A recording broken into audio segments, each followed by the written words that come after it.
तो आज हमको पढ़ना है द्वितीय एवं तृतीय संक्रमण श्रेणी के तत्वों का रसायन। द्वितीय एवं तृतीय संक्रमण श्रेणी के तत्वों का रसायन। इसमें ध्यान ये देना है कि आपको दोनों श्रेणी के तत्व याद हो जाएं तो बड़ा अच्छा है। मैं लिख के दे रहा हूं, ठीक है ना।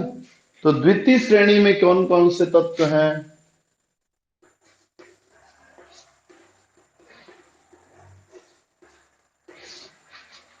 यट्रियम, यहां से शुरू है, यट्रियम, जर्कोनियम। इसके बाद है आपका niobium, molybdenum, technetium. Niobium, molybdenum, technetium, ruthenium, rhodium, palladium. Ruthenium, rhodium, palladium, silver और कैडमियम। Silver, cadmium. परमाणु क्रमांक लिख सकते हैं आप 39, 40, 41, 42, 43, 44, 45, 46, 47 एंड 48। ठीक है। यहां पर चेंजेस आपको मिलेगा मॉलिब्डेनम में, और एक चेंज आपको मिलेगा पैलेडियम में। यहां दो जगह आपको चेंज देखने को मिलेगा। खैर, इलेक्ट्रॉनिक विन्यास उतना महत्व का नहीं है, छोड़ते हैं इसको।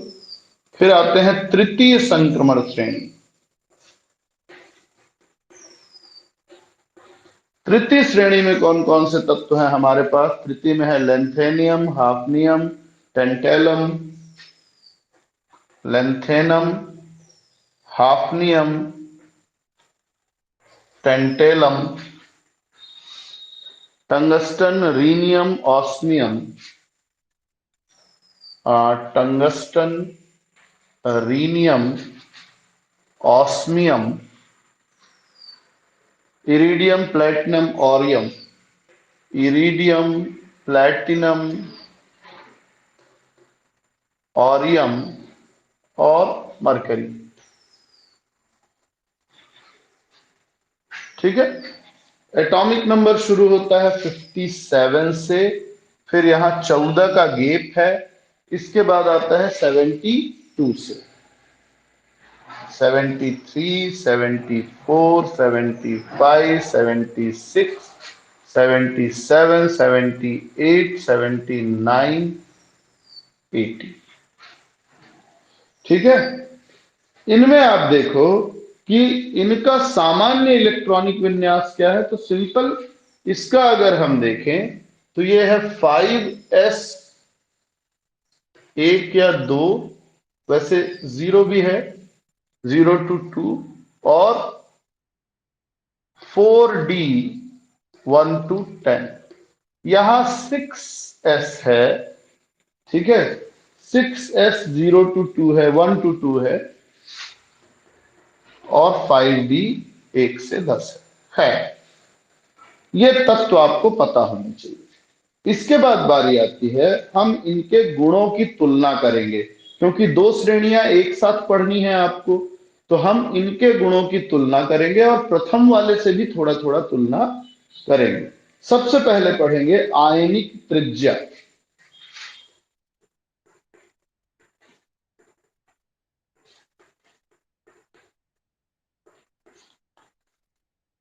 चूंकि ये सभी धातु तत्व हैं, इसलिए धनायन का निर्माण करते हैं। सभी धातु तत्व हैं, धनायन का निर्माण करते हैं। और जैसा कि हमने प्रथम संक्रमण श्रेणी में पढ़ा, एक से अधिक प्रकार के धनायन का निर्माण करते हैं। तो ये ध्यान रखिए कि सबसे पहली बात, धनायन की त्रिज्या हमेशा मूल परमाणु से कम होती है। पहली बात तो ये है। दूसरी बात, बाएं से दाएं चलने पर सामान्य तौर पे त्रिज्या का मान घटता है, आखिरी के लिए थोड़ा सा बढ़ जाता है। ये बात द्वितीय संक्रमण श्रेणी के लिए भी कुछ हद तक सही है और तृतीय संक्रमण श्रेणी में भी सही है। तो इसमें कोई दिक्कत नहीं है कि आयनिक त्रिज्या का मान या त्रिज्या का मान बाएं से दाएं चलने पर पहले तो घटता है और अंतिम 2 या 3 तत्वों के लिए ये मान बढ़ जाता है। फिर बारी आती है कि जैसे जैसे ऑक्सीकरण अवस्था बढ़ती है, यानी कि +3 +4, तो +3 की त्रिज्या बड़ी होगी, +4 की त्रिज्या थोड़ी कम होगी। ठीक, तो जैसे जैसे ऑक्सीकरण संख्या बढ़ेगी वैसे वैसे त्रिज्या का मान भी घटेगा, त्रिज्या का मान घटेगा। इसके बाद हम देखेंगे कि विभिन्न ऑक्सीकरण अवस्थाओं में आयनिक त्रिज्या भिन्न भिन्न होती है। ऑक्सीकरण अवस्था बढ़ने के साथ त्रिज्या के मान में कमी आती है, पहला बिंदु ध्यान रखें इसमें। दूसरा यह है, द्वितीय एवं तृतीय संक्रमण सत्वों के प्रथम संक्रमण श्रेणी के समान संगत ऑक्सीकरण अवस्था में परमाणु क्रमांक वृद्धि के साथ आयनिक त्रिज्या कम होती जाती है। यानी अगर हम सबको +3 मान लें तो बाएं से दाएं चलने पर त्रिज्या कम होती जाती है सभी में। इसके बाद आखिरी स्कैंडियम, यट्रियम, लेंथेनम प्रथम और द्वितीय और तृतीय संक्रमण के तत्व हैं। ये देखो, ये इसके ऊपर प्रथम में क्या था, स्कैंडियम था। तो अगर हम स्कैंडियम +2, फिर इसके बाद यट्रियम +2 और लेंथेनम +2 की बात करें तो समूह में ऊपर से नीचे आने पर आयनिक त्रिज्या का मान बढ़ता है। बिल्कुल ठीक। ऐसा ही अंतिम समूह के लिए भी होता है। यहां अंतिम क्या था, जिंक, जिंक, कैडमियम और मरकरी। जिंक +2, कैडमियम +2, मरकरी +2, समूह में ऊपर से आने पर त्रिज्या का मान बढ़ता है। सही है, बिल्कुल सही है, कोई विशेष बात नहीं, क्योंकि किसी भी समूह में ऊपर से नीचे आने पर कोशों की संख्या में वृद्धि होती है और मुख्य क्वांटम संख्या के मान में वृद्धि होने से त्रिज्या के मान में भी वृद्धि हो जाती है। अब इसके बाद अगला चीज बहुत महत्वपूर्ण है। अगर हम यही बात इसके लिए कहें सेकेंड रो के लिए, सेकेंड क्या है, टाइटेनियम है, यहां titanium, zirconium, hafnium. Titanium +2, zirconium +2, hafnium +2। नियमानुसार श्रेणी समूह में ऊपर से नीचे आने पर यहां भी त्रिज्या क्या होनी चाहिए, बढ़नी चाहिए। पहला सही है, ये मामला थोड़ा सा गड़बड़ है। ये बढ़ने की बजाय ये कहें कि थोड़ा सा घट ही जाता है। ये कैसे हो गया, घटा क्यों? तो आप नोटिस करें कि परमाणु क्रमांक 39 के एक बाद 40 है, स्कैंडियम में 21 के एक बाद 22 है, लेकिन यहां लेंथेनम 57 के बाद 58 नहीं है, 57 के तुरंत बाद क्या है, 72 है।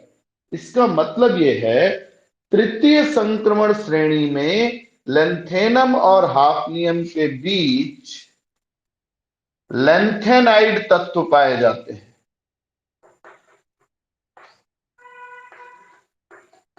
14 तत्व, और लेंथेनाइड में होता है लेंथेनाइड संकुचन, संकुचन त्रिज्या को कम करता है। तो लेंथेनम और हाफनियम के बीच पाए जाने वाले 14 लेंथेनाइड तत्वों में होने वाला लेंथेनाइड संकुचन समूह में त्रिज्या में होने वाली वृद्धि को संतुलित कर देता है। मतलब वास्तव में समूह में ऊपर से नीचे आने पर जितनी वृद्धि होनी चाहिए, लेंथेनाइड संकुचन उतनी वृद्धि को काट देता है, कैंसिल कर देता है, तो वृद्धि नहीं हो पाती और इसलिए जर्कोनियम और हाफनियम की त्रिज्या लगभग बराबर हो जाती है या थोड़ा सा जर्को हाफनियम छोटा हो जाता है। इसके बाद आप देखिए सेम यही बात कहां लागू होगी, नियोबियम और टेंटेलम के बीच में, ठीक है ना। नियोबियम में भी जर्कोनियम से आप जाएंगे, नियोबियम में त्रिज्या थोड़ी कम होगी, हाफनियम से जाएंगे टेंटेलम पे थोड़ी त्रिज्या कम होगी, दोनों के मान फिर बराबर हो गए। तो संगत सभी तत्व द्वितीय और तृतीय श्रेणी के इसके आगे के जितने तत्व हैं, दोनों समूहों के संगत तत्वों की त्रिज्या लगभग समान होती है। किसके कारण? लेंथेनाइड संकुचन के कारण। और जहां भी त्रिज्या समान होगी वहां इनके बहुत सारे भौतिक एवं रासायनिक गुण भी समान हो जाते हैं। यही कारण है कि आप द्वितीय और तृतीय संक्रमण श्रेणी को एक साथ पढ़ रहे हैं, ठीक है। अब आते हैं हम, तो ये क्लियर है अपना त्रिज्या वाला पोर्शन, शॉर्टली रिपीट कर रहा हूं। जब आप लिखने बैठेंगे तो आपको कई सारे बिंदु लिखने पड़ेंगे। पहला बिंदु, संक्रमण तत्वों की आयनिक त्रिज्या इनके मूल परमाणु से कम होती है, पहली बात। दूसरी बात, श्रेणी में बाएं से दाएं चलने पर समान ऑक्सीकरण अवस्था में तत्वों की त्रिज्याएं घटती हैं, अंत में थोड़ा सा बढ़ती हैं। आगे आइए, तत्वों की विभिन्न ऑक्सीकरण अवस्थाओं की त्रिज्याएं अलग अलग होती हैं। चौथा आइए, ऊपर से नीचे आने पर प्रथम समूह यानी कि प्रथम संक्रमण समूह स्कैंडियम, इट्रियम और लेंथेनम की त्रिज्या में लगातार वृद्धि होती है। अंतिम श्रेणी समूह जिंक, कैडमियम और मरकरी में भी ऊपर से नीचे आने पर त्रिज्या के मान में वृद्धि होती है, लेकिन टाइटेनियम, जर्कोनियम और हाफनियम की श्रेणी में के समूह में ऊपर से नीचे आने पर जर्कोनियम की त्रिज्या तो टाइटेनियम से छोटी होती है, लेकिन हाफनियम की त्रिज्या जर्कोनियम से छोटी ना होकर जर्कोनियम के लगभग बराबर होती है। इसका कारण लेंथेनाइड संकुचन है। इतना आप बता सकते हैं, ठीक है। इसके आगे बताएंगे कि इसके आगे समूह दो और सॉरी द्वितीय और तृतीय संक्रमण श्रेणी के संगत तत्वों की त्रिज्याएं समान होने के कारण इनके भौतिक एवं रासायनिक गुणों में अनेक समानताएं दिखाई देती। खत्म हो गया। आते हैं ऑक्सीकरण अवस्था पे। अगला टॉपिक है आपका ऑक्सीकरण अवस्था।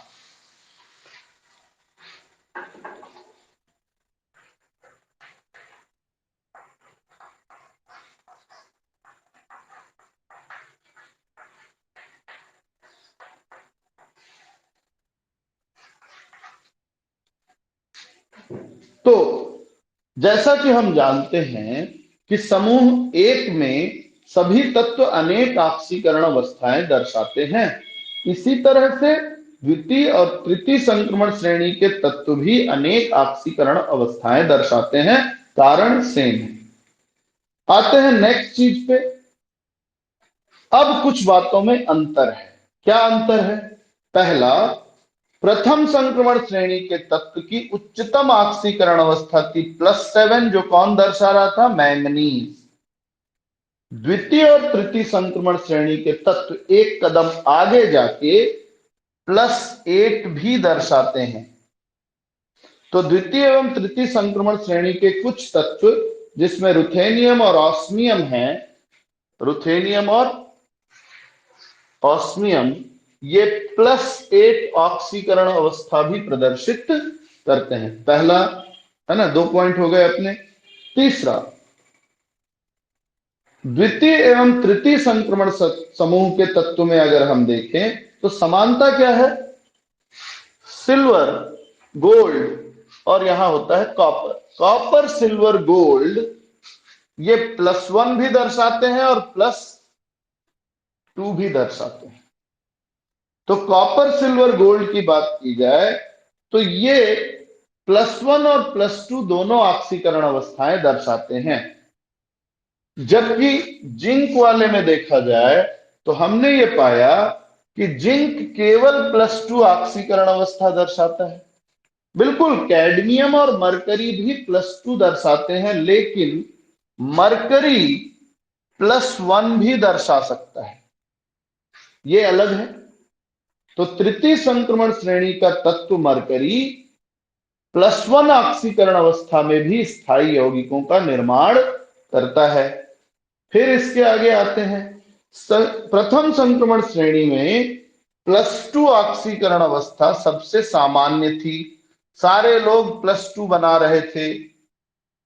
द्वितीय और तृतीय संक्रमण श्रेणी के तत्व +2 उनके लिए सामान्य नहीं है, वो आसानी से +2 नहीं बनाते हैं, लेकिन उतने आसानी से नहीं जितना प्रथम संक्रमण श्रेणी बनाता है। नेक्स्ट है, प्रथम संक्रमण श्रेणी में 3D0, 3D5 और 3D10 ये अवस्था स्थायी मानी गई थी, क्योंकि इनमें कक्षक अर्धपूरित और पूर्ण पूरित होते हैं। तो ऐसी ऑक्सीकरण अवस्थाएं किसके लिए? प्रथम संक्रमण श्रेणी के तत्वों की ऐसी ऑक्सीकरण अवस्थाएं जिनमें D में 0 इलेक्ट्रॉन हो, 5 हो या 10 हो, अधिक स्थायी थी। लेकिन द्वितीय और तृतीय संक्रमण श्रेणी के लिए D0, D5, D10 को स्थायी ही है ये कहना सही नहीं है। इस तरह की कोई व्याख्या हम द्वितीय और तृतीय संक्रमण श्रेणी में नहीं दे सकते। नेक्स्ट है आपका, द्वितीय और तृतीय संक्रमण श्रेणी में क्या खास है? और देखो, प्रथम संक्रमण श्रेणी के तत्व निम्न ऑक्सीकरण अवस्था में स्थायी यौगिक बनाते थे। यानी ज्यादा स्थायी कब होते थे ये? जब +2 में बना रहे हैं, +3 बना रहे हैं, तो ज्यादा स्थायी होते थे। जैसे CrO4-, यहां क्रोमियम +7 अवस्था में है, ठीक है ना, क्रोमियम +7 अवस्था में है। या सॉरी, CrO4-2 होगा, क्रोमियम +6 में है। MnO4- मैंगनीज +7 में है। यौगिक बना तो रहे हैं लेकिन स्थायी नहीं है, ठीक है ना। यानी प्रथम संक्रमण श्रेणी के तत्व उच्च ऑक्सीकरण अवस्था में स्थायी यौगिक नहीं बनाते। ये यौगिक बनाते हैं लेकिन स्थायी नहीं बनाते। ये क्रोमियम +6 से तुरंत +3 में बदलना चाहता है। मैंगनीज भी +7 से तुरंत +2 में, या क्या हो जाएगा, हाँ, +2 में बदलना चाहता है। तो ऐसी परिस्थिति में ये बहुत तेजी से दूसरे का इलेक्ट्रॉन ले लेते हैं और प्रबल ऑक्सीकारक का कार्य करते हैं। फिर से रिपीट कर रहा हूं, शायद समझ में आने में दिक्कत होती है। पहला, इसको छोटे छोटे पॉइंट में बांटते हैं। प्रथम संक्रमण श्रेणी के तत्व निम्न ऑक्सीकरण अवस्था यानी +2 और +3 में स्थायी यौगिक बनाते हैं, जबकि द्वितीय और तृतीय संक्रमण श्रेणी के तत्व उच्च ऑक्सीकरण अवस्था में ज्यादा स्थायी यौगिक बनाते हैं। दूसरा पॉइंट, इसको एग्जांपल लेते हैं। प्रथम संक्रमण श्रेणी के तत्व उच्च ऑक्सीकरण अवस्था में अस्थायी यौगिक बनाते हैं। निम्न में स्थायी बनाएंगे और उच्च वाले में अस्थायी यौगिक बनाएंगे। उदाहरण के लिए क्रोमेट आयन और परमैंगनेट आयन, जिसमें क्रोमियम +6 और +7 ऑक्सीकरण अवस्था में है, ये स्थायी नहीं होते। ये तुरंत इलेक्ट्रॉन लेकर +3 और +2 में बदलने की कोशिश करते हैं और इसलिए प्रबल ऑक्सीकारक है। जबकि इसी के जैसा आप देखो, एक यौगिक है TCO4, रीनियम ऑक्साइड और टेक्नीशियम टेट्रोक्साइड जो है हमारा, इन दोनों में +7 ऑक्सीकरण अवस्था है इनकी। ये स्थायी है, ये इलेक्ट्रॉन नहीं लेते, ये अपने में ही मस्त है। मतलब द्वितीय और तृतीय संक्रमण श्रेणी के तत्व उच्च ऑक्सीकरण अवस्था में स्थायी यौगिक बनाते हैं।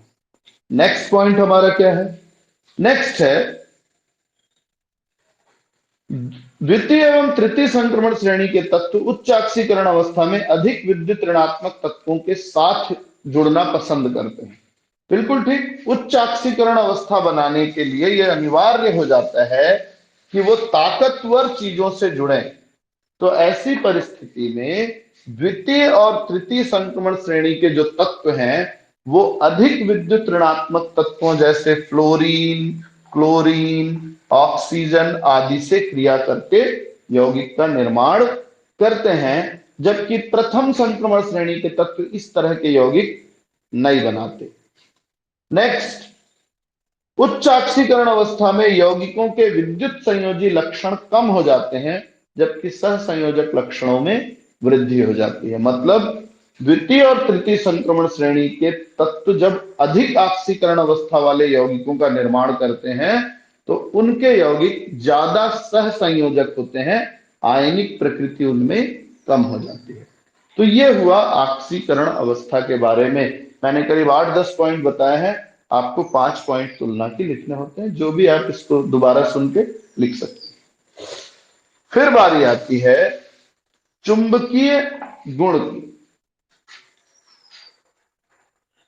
तीसरा महत्वपूर्ण गुण है चुंबकीय गुण। प्रथम और पूरे संक्रमण तत्व, सभी संक्रमण तत्वों के यौगिक, या हम ये कहें कि संक्रमण तत्वों के बहुत सारे यौगिक चुंबक की ओर आकर्षित होते हैं, अनुचुंबकीय गुण दर्शाते हैं, और इसका कारण इनमें उपस्थित अयुग्मित इलेक्ट्रॉन होते हैं। बिल्कुल ठीक है, लेकिन थोड़ा अंतर भी है। अब थोड़ा सा मैं फंडामेंटल पे आ रहा हूं, 1 मिनट के लिए टॉपिक छोड़ रहा हूं। आप जाने कि चुंबकत्व उत्पन्न कैसे होता है। फिजिक्स के अनुसार जब भी कोई आवेश वृत्ताकार या चक्रीय गति करता है तो वो चुंबकत्व उत्पन्न करता है। हम सब जानते हैं कि इलेक्ट्रॉन नाभिक के चारों ओर वृत्ताकार पथ में चक्कर लगाता है। इस वृत्ताकार पथ में चक्कर लगाने के कारण एक चुंबकीय आघूर्ण उत्पन्न होता है, एक तरह का चुंबकत्व उत्पन्न होता है जिसको कहते हैं कक्षक चुंबकीय आघूर्ण।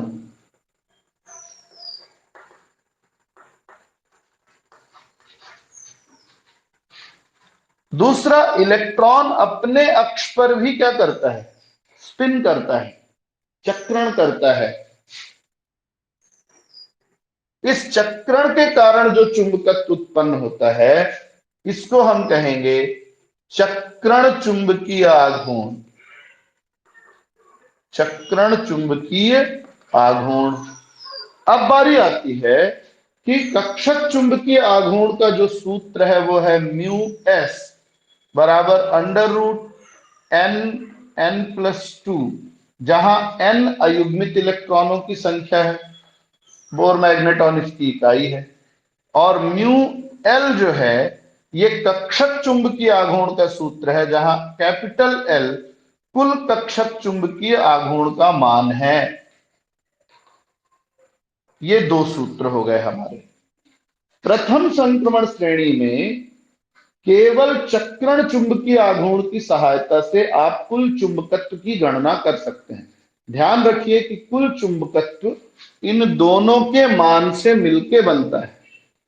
मतलब कुल जो चुंबकत्व आपको बाहर दिखाई दे रहा है पदार्थ का, उसमें कुछ हिस्सा किसका होता है, कक्षक चुंबकीय आघूर्ण का, और कुछ चक्रण का। लेकिन प्रथम संक्रमण श्रेणी में कक्षक चुंबकीय आघूर्ण का योगदान नगण्य होता है, इतना कम होता है कि उसको लेने की जरूरत नहीं होती है। इसलिए प्रथम संक्रमण श्रेणी के लिए हमारा अकेला ये सूत्र पर्याप्त है। ठीक है। जबकि द्वितीय और तृतीय संक्रमण श्रेणी में अब आप कक्षक चुंबकीय आघूर्ण को नगण्य नहीं मान सकते, यानी इसको भी लेना पड़ेगा।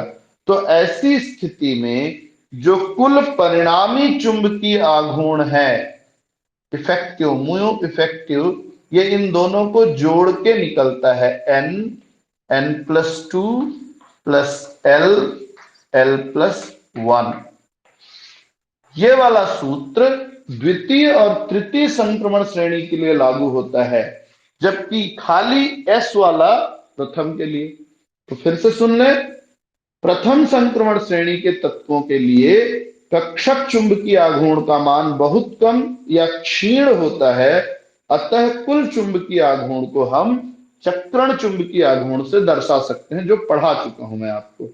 द्वितीय संक्रमण श्रेणी में कक्षक चुंबकीय आघूर्ण का मान थोड़ा प्रभावी हो जाता है और इसे नगण्य नहीं माना जा सकता, इसलिए कुल चुंबकीय आघूर्ण को किसी एक सूत्र से नहीं दर्शा सकते, दोनों को जोड़ना पड़ेगा। यह कहलाता है परिणामी चुंबकीय आघूर्ण, जो ये सूत्र से मिलेगा। अब आते हैं हम, ठीक, चुंबकीय आघूर्ण हो गया। चुंबकीय क्षेत्र, ठीक है, तो छूट तो नहीं रहा है ना? नहीं। चुंबकीय क्षेत्र किसको कहते हैं? जब आप कोई बाहर से चुंबक लगाते हैं, आपने 12वीं में फिजिक्स का एक प्रैक्टिकल किया होगा, जिसमें कंपास ले लेके क्या करते थे आप, चुंबक के चारों तरफ ऐसे घुमाते थे, तो ऐसे ऐसे टाइप का मकड़ी का जाल जैसे बनता था दोनों साइड। ये कहलाता है चुंबकीय क्षेत्र, ठीक है ना? तो चुंबक की क्षेत्र शक्ति का मतलब होता है चुंबक की वह ताकत जिससे वह चुंबकीय पदार्थ को अपने बल रेखाओं के सापेक्ष व्यवस्थित करने का प्रयास करता है, ठीक है। तापीय ऊष्मा, तो दो चीजें यहां पर अब हम ध्यान देंगे। चुंबकीय क्षेत्र, ये बाह्य चुंबक का वह बाह्य चुंबक की वह क्षेत्र शक्ति है, वह शक्ति है जिसके द्वारा ये हमारे पदार्थ के चुंबकीय अणुओं को एक लाइन में व्यवस्थित करने की कोशिश करता है। दूसरा है तापीय ऊष्मा। तापीय ऊष्मा क्या है? हम सबको पता है कि ताप बढ़ाने पर अणुओं की गतिज ऊर्जा में वृद्धि हो जाती है और अणु कंपन करने लगते हैं। ये कंपन इनकी सीधी व्यवस्था को बिगाड़ देता है। तो जो तापीय ऊष्मा है, ये वास्तव में चुंबकीय बल रेखा या बाह्य चुंबकीय क्षेत्र का विरोध करती है और अणुओं को अव्यवस्थित करने का कार्य करती है। यहां तक। अब जरा ध्यान दें, आणविक चुंबक का आघूर्ण किसी अणु के कुल चुंबक का आघूर्ण दो मानों से होता है, कक्षक चुंबकीय आघूर्ण और चक्रण चुंबकीय आघूर्ण। बता चुका हूं मैं आपको ये। अब किंतु चक्रण एवं कक्षक गतियों द्वारा उत्पन्न आघूर्ण युग्मन जटिलता उत्पन्न कर देता है। जितना आसानी से हम ये सूत्र लिख लेते हैं, वास्तव में चुंबकत्व की गणना उतनी आसान नहीं होती। कई बार एस और एल आपस में एक ही डायरेक्शन में है तो जुड़ेंगे, विपरीत है तो घटेंगे, थोड़ा ऐसे आड़ा टेढ़ा है तो कितना जुड़ेंगे कितना घटेंगे ये भी ज्ञात करना पड़ता है। तो ऐसी परिस्थिति में एल एस यानी कि कक्षक चुंबकीय आघूर्ण और चक्रण चुंबकीय आघूर्ण की अन्योन्य क्रिया, परस्पर क्रिया जटिलता उत्पन्न कर देती है। इस जटिलता को हम कहते हैं एल एस युग्मन, रसेल सैंडर्स युग्मन। अगले साल इसके बारे में डिटेल से है। एल एस युग्मन का प्रयोग तभी किया जाता है जब कक्षक चक्रण अन्योन्य क्रिया कम होती है। ध्यान रखें कि दो तरीके से हम इसको बताते हैं। सरल युग्मन, ये है सरल युग्मन, जोड़ दिया, सिंपल। तो इसका इस्तेमाल तब करते हैं जब कक्षक चुंबकीय आघूर्ण पर चक्रण का असर नहीं पड़ता, चक्रण चुंबकीय आघूर्ण पर कक्षक चुंबकीय आघूर्ण का असर नहीं पड़ता, दोनों एक दूसरे से स्वतंत्र हैं, तो दोनों के मान जोड़ देंगे। लेकिन जब दोनों एक दूसरे को प्रभावित करते हैं, तब ऐसी परिस्थिति में इनकी अन्योन्य क्रिया एक जटिलता उत्पन्न करती है, एक नए आघूर्ण को उत्पन्न करती है, एक नए क्वांटम संख्या को जन्म देती है, जिसको हम जे कहते हैं, ठीक है ना। और इस जे को परिणामी चुंबकीय आघूर्ण के नाम से जाना जाता है। कुल कक्षक क्वांटम अंक भी कहा जाता है, लेकिन परिणामी चुंबकीय आघूर्ण इसको कहते हैं।